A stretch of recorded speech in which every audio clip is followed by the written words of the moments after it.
artists need to focus more on blank. Brand direction, values, messaging, and DNA. Can you double click on those? Yeah, so I'm excited to talk to Nick Ruffalo today, who is the Senior Vice President of Digital Marketing and Audience Engagement over at Big Loud Rock right now, which is got a pretty kick-ass roster. And you also are the founder of Unleashed, and we'll dive into all that as well. Let's just jump into talking about what everybody loves to talk about, and that's artists on social media. You have artists who have a disdain for social media. They're like, I don't want to do social media. I just want to be an artist. In your experience, what would you tell somebody in that situation? It's a lot like the restaurant field in the sense that you could still make food and you could still be a chef and not own the restaurant, which would be, being a producer, being a songwriter. But if you want to be an artist, you want to be the one who's putting their name on the front of the, sign on the venue and play the shows, it's a part of the job. Just like owning the restaurant, you have to make sure that people are showing up to the restaurant and you have to market the restaurant. As an artist, you have to market yourself. And if you don't want to do that at all, then you could still be the chef in the restaurant that's still making the food. You could still be making the music, but it's just a part of the job. And that's why, it takes a rare breed to take that next step. Yeah, that's a great analogy. What would you say, in the sense of, let's say it's a new act and they're just starting out. What would be some initial North Star principles you would give them to put them on the right track? You have to know who you're speaking to at all times. If you try to speak to everyone, you're speaking to nobody. So you have to be able to understand, okay, what demographic is either A, consuming at the moment, or B, do I hope, what demographic do I hope to hit with my content and my music, and then understand the psychographics behind that demographic. So how people 18 to 24 go about their lives, consume content, very different than someone who's 35 to 44. Like, the concept of a breakup is a lot more common at 18 to 24 than 35 to 44. You might go through 4 breakups in a year at 18. You might go through 1 breakup in 40 years from 24 to 66. So if all your music is about constant breakups and heartbreak, your target audience is probably 18 to 24, so you have to meet them where they're at in their life. And understanding who you're speaking to then allows for the content to just be way more authentic and hit the right people instead of being so broad and generic and just falling flat. Yeah, and going along those lines, it's knowing which social media platform that demographic is going to be on. That group that you're talking about, it's not going to be on Facebook. Maybe the 40-year-olds and older will be on Facebook, because they still live there. But you kind of want to be more on TikTok, Snapchat, Instagram. Exactly. Everything comes down to demographics. Yeah, and let's talk a little bit about shaping content per the platform in terms of the creative aspect, right? Because it's what's going to work on Instagram is probably not going to work on TikTok, at least if you're going for a copy and paste kind of approach, right?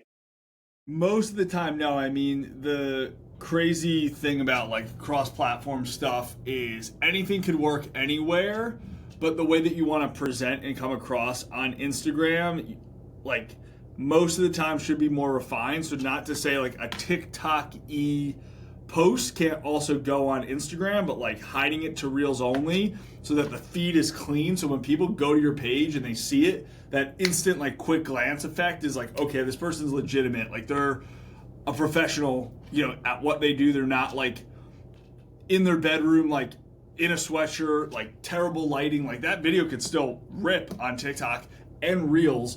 Hide it to Reels only.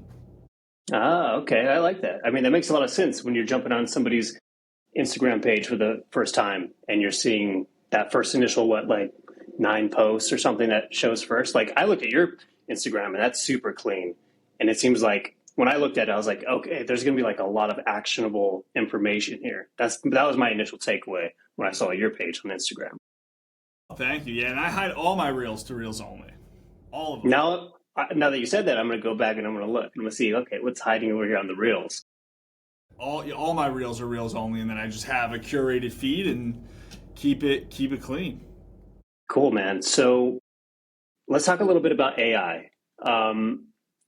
With AI, like over the next couple of years, like it's already here. It's already, there's AI generated content on socials, and I think it's just going to become flooded with that, right? Across social media.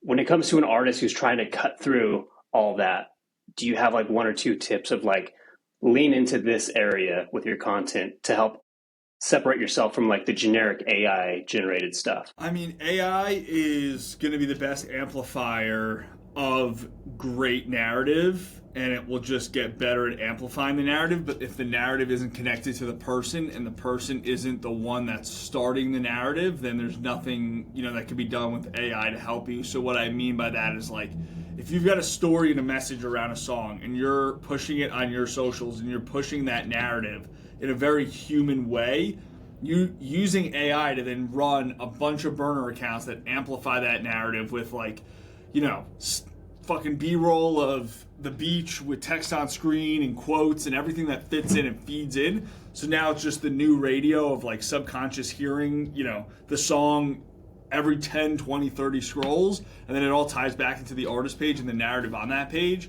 is only going to get bigger. Interesting. And that's something I've noticed over the past couple of years is I think you just referred to them as burner accounts, or sometimes you'll look at it, it'll be like a fan account, right? Like there'll be like multiple accounts on TikTok just flooding content.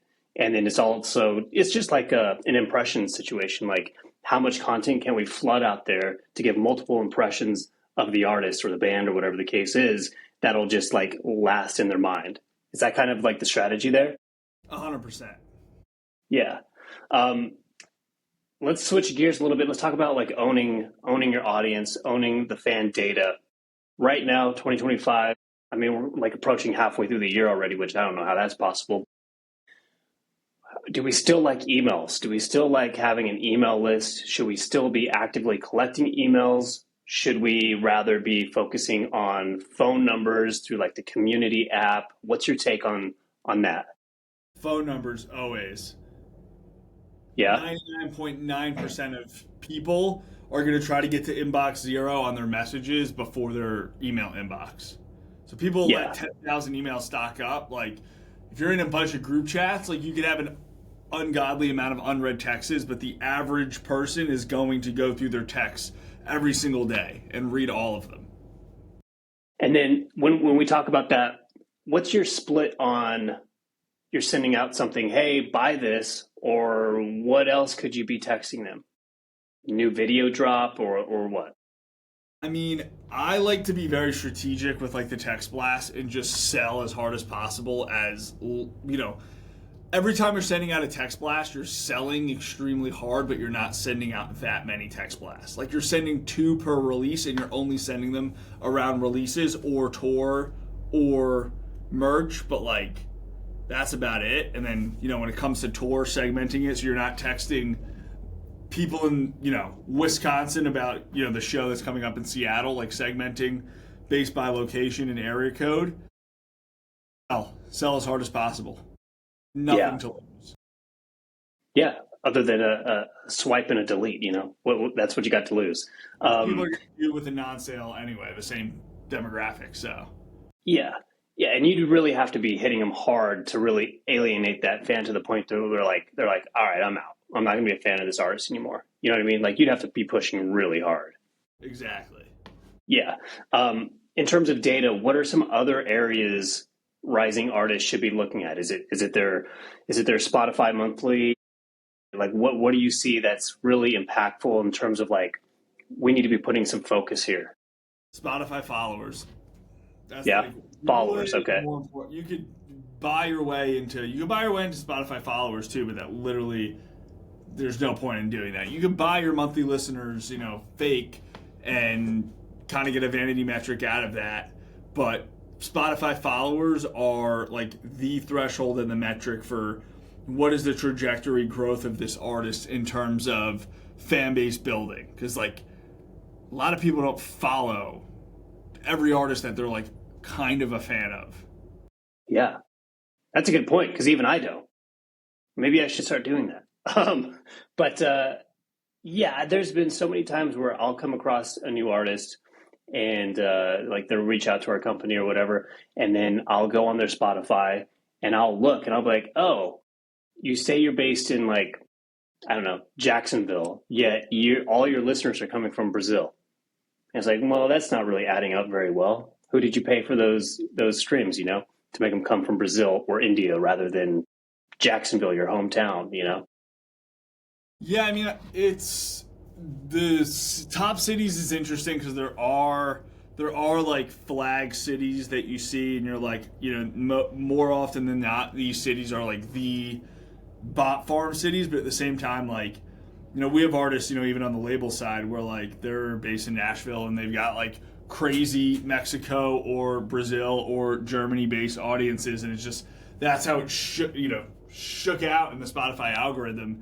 But when the monthly listener to follower ratio is so off, like 300,000 monthly listeners, like 4,000 followers, bad news. That number should be 300,000 to like 70,000. It should be like 20%. Yeah, for sure. Like over 20, like 20 to 25 is like, okay, this is like a legitimate fast track career in terms of like building a real fan base. Like that 25% follower to monthly listener mark. Woof. Yeah. Let's talk about fan engagement. I think, if you want a lasting fan, you want a super fan, that's going to require a lot of nourishment to that fan. So what are some of your simple kind of easy things artists can adopt to start, engaging with their audience? You have to give the people a rabbit hole to go down, even if you have like no fan base. I think that's what the biggest kind of mindset shift needs to happen across the board that a lot of artists don't buy into is like, I'll wait to do blank until blank. Like I'll wait to do X until Y. I would love to vlog on YouTube once a week, but I'm not going to do that till I have 10,000 subscribers on YouTube. I'd love to make cooking videos every Sunday on my Instagram, but I'm not going to do that until I have 1 million followers. And it's like, no, even with zero, starting from zero, build the rabbit hole that people can go down 10 years from now, and then just let it live there. Because like 10 years from now, when you do have a super fan community and they can go back and watch like a decade's worth of like cooking videos, that just gives them the rabbit hole of like value and connection that, clearly the time was spent building up, which is just, an incredible value add. Yeah. And so when you talk about that rabbit hole, you mean like we just have a treasure trove of content that they can go discover or rediscover? Yeah. Okay, cool. And then in terms of, I know I kind of touched on this earlier when we were talking about, phone numbers to your fans and blasting them. What, in terms of overall content creation, where do you lean? What's your split on like go stream the new song versus just a lifestyle angle of the artist that they're sharing? I mean, everybody is going to be different. We are very much in the realm of like start everyone on a 3-2-1 wild card. So what I mean by that is like 3 top of funnel posts, things that are very broad, discovery content that aren't pushing the music. 2 soft promo, so middle of funnel connections. So we're going 3 top of funnel broad, like personality, memes, things that aren't selling the music. 2 middle of funnel connection that are like soft selling, but the goal of the video isn't to sell. 1 hard sale every week, and then a wild card, which could be any of the 3. What we'll do is we'll start everybody on that track, 3-2-1 wild card, and then just see how it shakes out. Some people, like on the label side, like we have an artist letdown, we just sell in every single video, and it's crushing. He's like exploding right now, only selling in every single video. For other artists, like we don't want to sell more than once a week, so it's going to be different for everybody, but we want to start on 3-2-1 wild card. I love that framework. That's great. And then so when you say 3-2-1 wild card, is that cadence per week? Yes. For you guys? Okay, per week. So 3, 4, 5, 6. So like 7 pieces of content a week. Yes. Okay, cool. And then when you're starting an act out on that track, how long are you testing it until you course correct? 90 days. Okay, so 3 months. Okay. Very cool. I love that. Um, I want to wrap up with two fill in the blank questions for you because this has been great. I mean, you just rattle off so much fire information that I think everybody's going to love. Um, so here's a fill in the blank for you. Artists need to focus more on blank. Brand direction, values, messaging, and DNA. Can you double click on those? Yeah. So the brand that comes across in your content is, and I talk about this like once a week in my content at this point, is like brand is not just aesthetics. Like hiring a creative director to pick out a font on Canva, throw together, a one sheet EPK with a color palette, and it's like that's my brand. It's like no. What are the brand values? What are like the things that people associate with you? Is it rebellion? Is it cozy? Is it sad girl? Like, what are your brand values that are always going to be tied into you? What is the message that summarizes those brand values? What is your positioning in the market? What is the gap in the market that you could fill with your brand? Was, just like Steven Sanchez and Elliot James Ray both filled the gap in the market of that, like, James Dean Elvis archetype that was no longer in the market. So, like, where can you position your brand in the market? And then what is the DNA? What is the purpose, the vision, and the mission of your artist brand? And all of that comes from like internal identity, not external aesthetics.